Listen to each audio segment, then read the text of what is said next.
Yesterday, Sayadaw explained that by taking nutrition that are full of vitamins, one develops Paṇḍitā Rūpa, excellent materiality.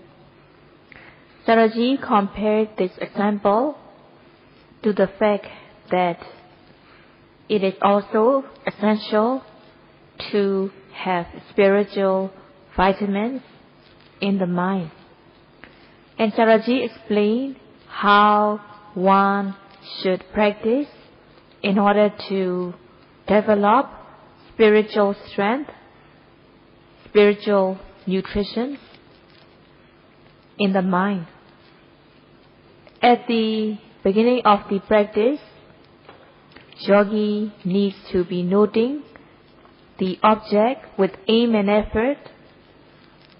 And when one is doing sitting meditation, one should be noting every arising object, such as rising and falling of the abdomen, with aim and effort. One should aim one's noting mind towards the object, and one should put effort so that the noting mind reaches the object, so that the noting will be effective. By noting continuously every single second, one develops mental strength, spiritual vitamins automatically. And Sayadaw explained that in each noting, the spiritual vitamins arise and they become stronger and stronger. And when spiritual vitamins arise in the mind, over and over, the mind becomes mature and one will have spiritual stamina. One will have good spiritual resistance. And Sayadaw explained that in each of the notings, there are sila, samadhi and paññā, morality, concentration and wisdom involved. Sayadaw will continue to explain on that. And Sayadaw says, Sayadaw has been explaining because yogis should value Satipatthana practice. Yogis should understand that Satipatthana meditation is important, it is essential for everyone. By understanding that Satipatthana meditation is essential for everyone, and by understanding that in each of the notings, the trainings, sila, samadhi, paññā, morality, concentration and wisdom are involved. When one understands, one will practice respectfully. There will be sakkacca kariyata. One practices with due respect. And one notes meticulously, thoroughly. It will be sattacca kariyata when one notes the object meticulously and continuously. When one is endowed with these factors, practicing respectfully, meticulously, thoroughly, continuously, the spiritual strength will be energized automatically. Saddha, faith and confidence will automatically develop. The courage to refrain from unwholesome deeds will become strong. The courage in the practice becomes stronger and stronger. One becomes courageous to practice without any regard to one's body and life. And one will be courageous to perform wholesome deeds. Sustained mindfulness will be developed and samadhi, concentration, develops. And when one discerns, one also develops knowledge. By developing knowledge, one develops more faith and confidence on the benefits of Satipatthana practice. When one develops more faith and confidence on the benefits of Satipatthana practice through his or her own experience, then the person has strong will to practice, and the noting mind is automatically aimed towards the object. One becomes skillful in the practice that the noting mind is automatically aimed towards the object. Viriya, effort, becomes stronger, and one develops sati, samadhi, and panya, mindfulness, concentration, and wisdom. The more one develops knowledge, the stronger faith and confidence will be. By developing knowledge, one comes to acceptance and confirmation that the Dhamma is correct. In this way, Viriya, Sati, and Samadhi, effort, mindfulness, and concentration become stronger and stronger. These mental strength becomes more energized. So at this stage, one has spiritual resistance away from defilements such as raga, dosa, moha, lust, anger, and aversion. In the past, the person lets one's mind go freely on the sensual objects and the defilements arise. But when one becomes skillful in the practice, one develops knowledge, one's mind becomes mature, and one builds up spiritual stamina, spiritual resistance away from the defilements.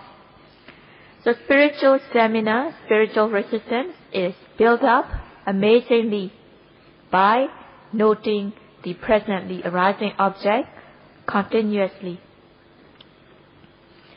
And the person asserts ardent effort in the practice, and the person practices respectfully, meticulously, thoroughly, and the person gains maturity of the mind within a short time.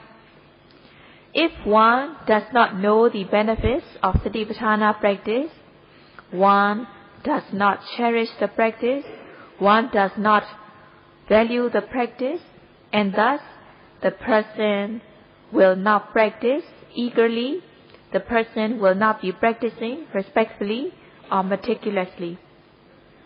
So when one is practicing, one should be devoted to the practice, and one should practice diligently. So in order to fulfill one's goal of practice, one needs to practice meticulously, respectfully, thoroughly, intensively.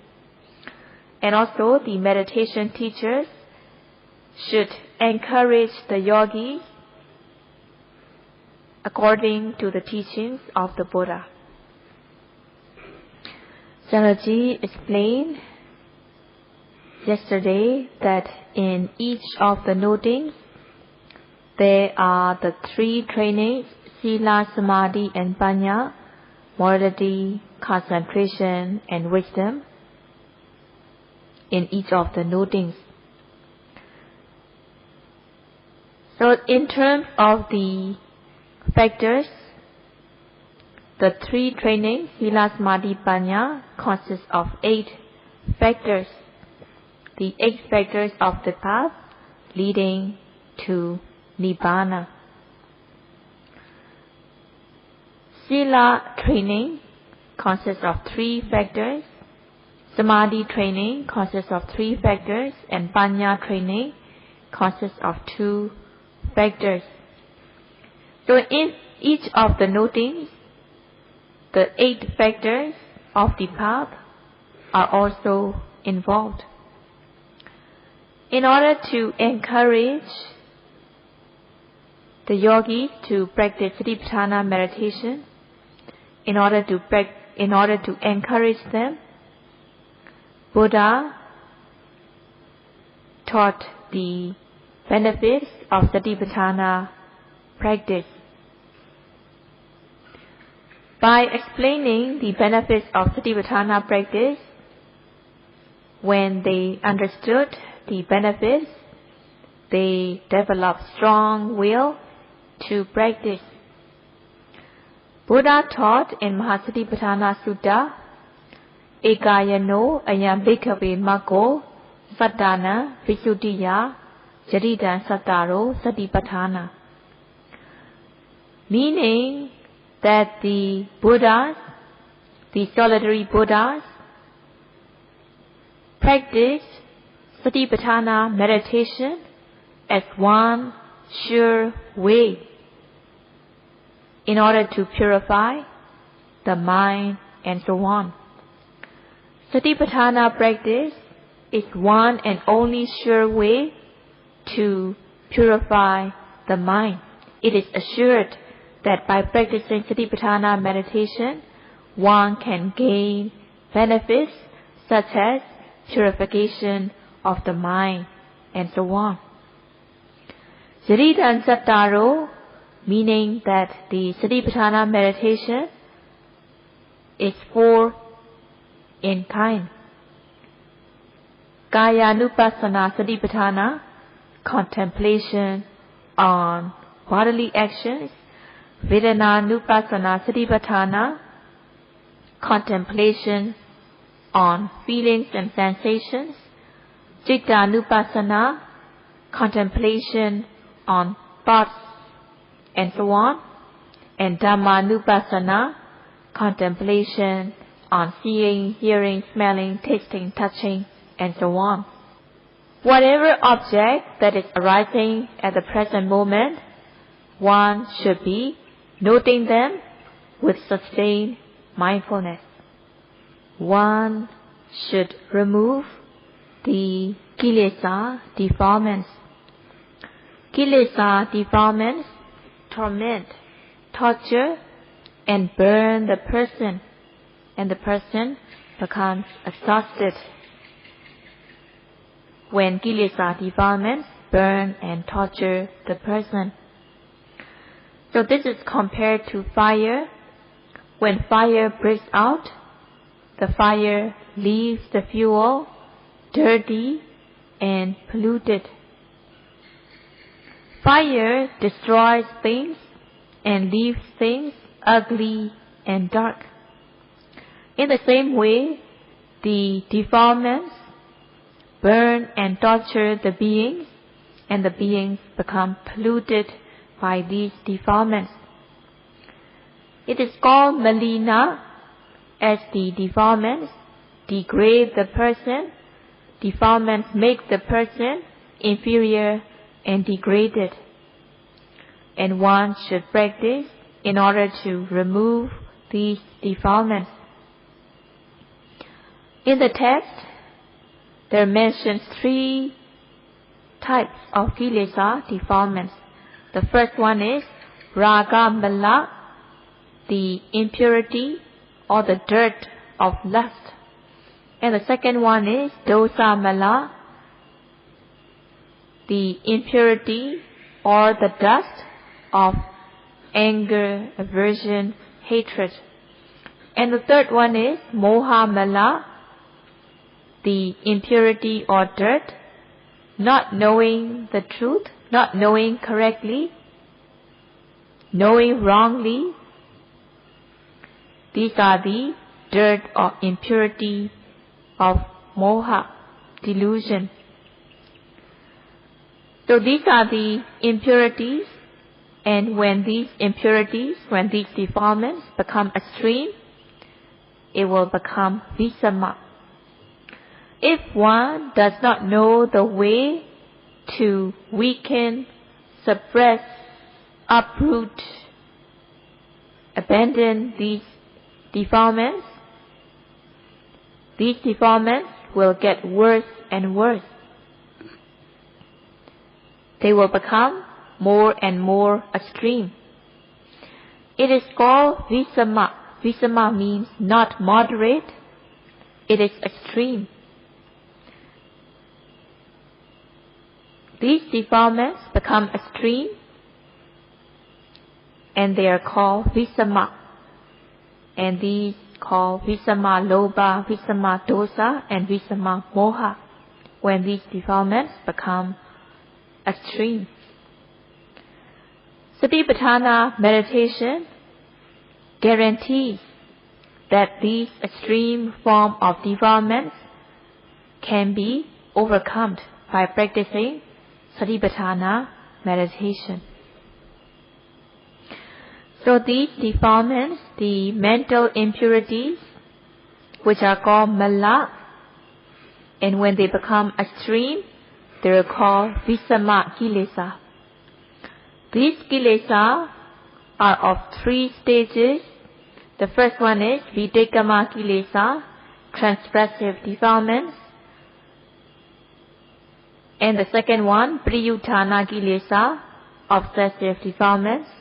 And the third one, Anusaya Kilesa, latent or dormant defilements. Saraji explains the first one, Videkama Kilesa. Videkama means transgressions. One commit things that are beyond lawful things and becoming extreme in these misconduct. In terms of sexual relationship, one can only have sexual relationship with one's partner or spouse. It is lawful means to have sexual relationship with one's spouse or partner. One should be content with it. If one commits sexual misconduct with someone who is not of one's own spouse or partner, then it is transgression. So in the world, there are regulations, there are moral conduct that one needs to refrain from such things. If one is breaking such discipline, such moral conduct, it will be an offense. And it can also cause social problems. So these kind of transgressions are called videkama. Killing, stealing, sexual misconduct, lying, slandering, harsh speech, senseless talk are the transgressions by body and speech. One should refrain from this wrongful behavior by body and speech. By refraining from such misconduct by body and speech, there will not be transgression, and one's body and speech will be pure and clean. There are restrictions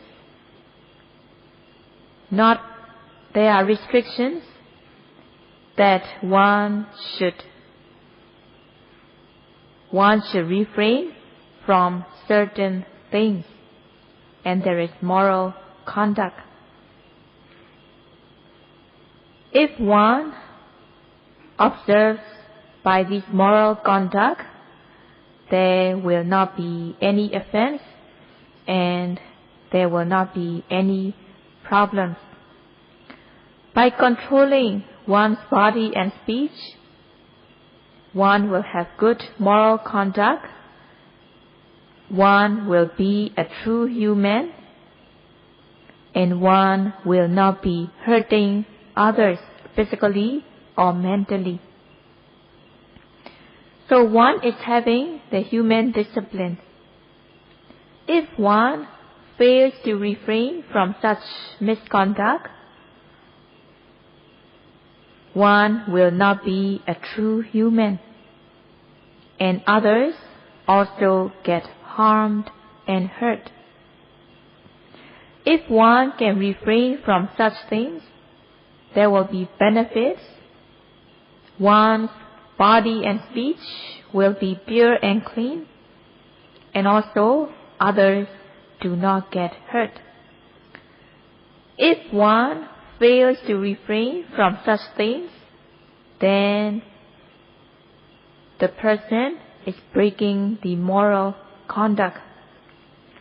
As a yogi, yogis are noting presently arising objects continuously. Yogis have the intention that they will refrain from misconduct, even if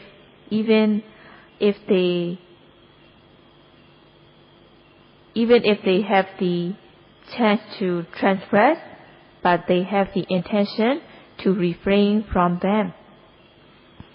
So their sila is not virati sila, but as they have the intention to refrain from transgression,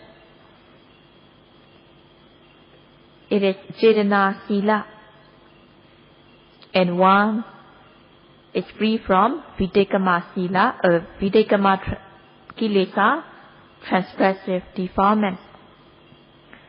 So having cetana sila as a yogi, one is away from videkama kilesa, transgressive defilements, and thus the behavior, bodily behavior and verbal behavior will be gentle, pure, clean, and peaceful. And one's body and speech will be lovable. So this is the immediate benefit by practicing sila. It is most important that one observes sila, morality. By observing sila, one overcomes internal enmity. One overcomes internal enmity by preventing them.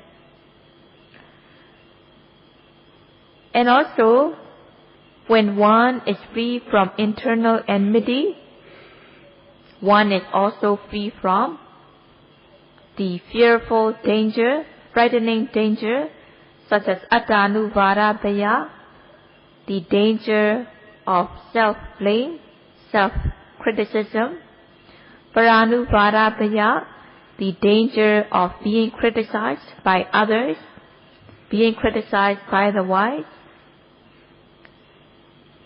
And when one refrains from wrongdoings, others will not hold grudge,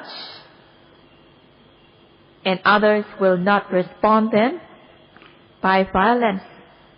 And also, one will not get bad consequences or bad results. So there will not be dandabhaya, the danger of being punished by law, or the danger of getting bad results. As the person has good volition, good intention, one will not be reborn in lower existences. So one will also be free from dukkha bhaya.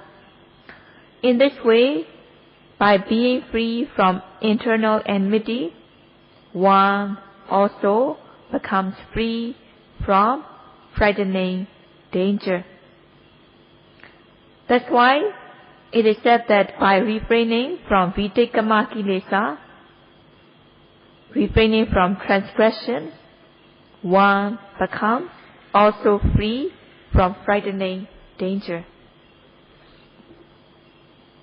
By removing gross defilements, one also gains victory on the internal enmity. By overcoming internal enmity,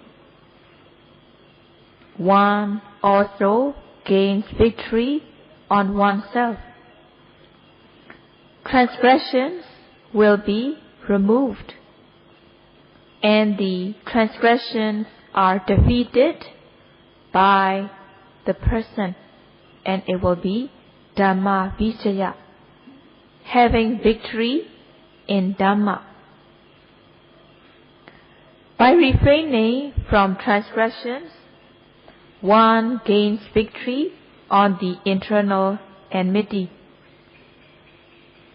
One is having victory in Dhamma by practicing Sila Sikha, morality training, and it is called Dhamma Vijaya.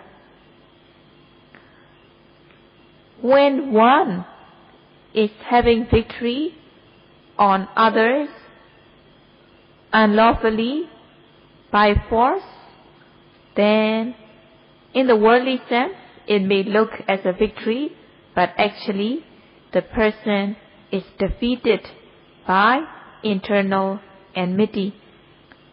The person is defeated by the defilements. The person is losing to the defilements. Rather than having victory on others by force, it is more important to have victory on oneself.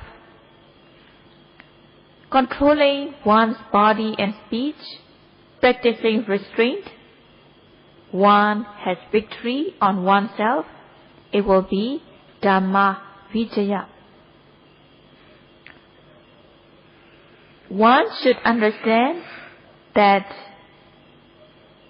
having Dhamma Vijaya is beneficial, more suitable, and having Adhamma Vijaya, having victory unlawfully by force, it is harmful. Understanding thus, one will easily be able to refrain from transgressions, and there will be Dhamma Vijaya by practicing Sila. In Satipatthana Sutta, when it is said Sattana Visuddhiya, the purification of the mind, of the beings, it means that one totally, Satipatthana meditation can lead the stage where one can totally extinguish all the defilements, even the latent and dormant form of defilements are removed totally. To remove the defilements, the 4 stages of Magga, 4 stages of path knowledge, remove these defilements so that the defilements are totally removed. It is very important to remove all the defilements so that unwholesomeness will be extinct. When all the defilements are removed, the kusala, wholesomeness, will no longer give result, and it is the last life, last existence for such person who has eradicated all the defilements, and his or her wholesome deeds will no longer give result. In order to reach that stage, one should practice Pubbabhaga Magga, the preliminary path. By developing the preliminary path, one will be weakening the defilements that has been following throughout the round of existence. By developing Pubbabhaga Magga, the preliminary path, one will be weakening the defilements, mental impurities, the Visama Kilesa, the extreme form of defilement, will also become weaker and weaker as one develops Pubbabhaga Magga. The defilements that has been weakened by Pubbabhaga Magga preliminary path will be removed and abandoned totally when one develops Lokuttara Jnana, supramundane knowledge.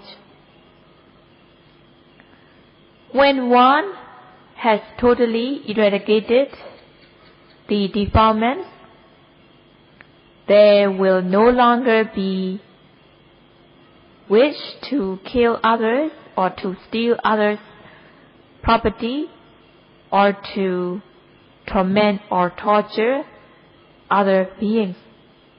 So by removing all the defilements, these unwholesome deeds by body, speech and mind will no longer be present. One becomes quite purified when one can remove Videkama Kilesa, gross defilements. So one's body and speech becomes quite pure when one removes gross defilements. But still, the defilements can arise in the mind, such as wanting to kill others, wanting to steal, and so on. In order to remove the defilements that can manifest in the mind, in order to avoid the boiling in the mind, one should control one's mind. By practice, one should prevent and cure these defilements that can manifest in the mind. And also, one should remove latent or dormant form of defilements. In order to overcome these defilements, one should develop Vipassana Jnana, insight knowledge, and one should develop Ariya Magga Jnana, path knowledge. And Sadaji will continue to explain how to overcome obsessive defilements and latent and dormant form of defilements the next day. Sadhu, sadhu, sadhu.